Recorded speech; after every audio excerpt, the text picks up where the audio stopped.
бір мұсылман үшін айтылатын ең ауыр сөз білесіз бе қандай сөз? Бір мұсылман үшін айтылатын: сенің пайғамбарың осылай істеген ба деген. Немесе сенің пайғамбарың осылай істеуді бұйырды ма деген сөзден артық не жоқ? Ауыр сөз жоқ негізінде. Біздің мысалы сүннетпен қатты амал ететін бауырларымыз бар, Пайғамбар саллаллаху алейхи уассалам бір қатын талақ еткен ба, сұрап көрші, оқып көрші.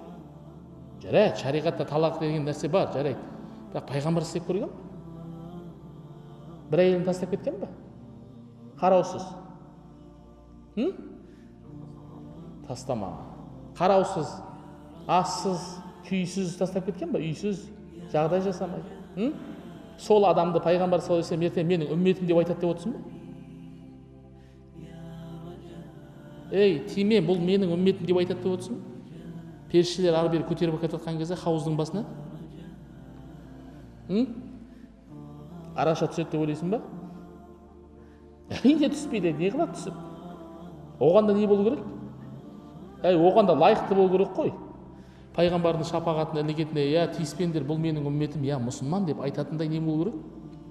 Сондай қадір қасиетің болу керек, Соған лайықты болу керексің.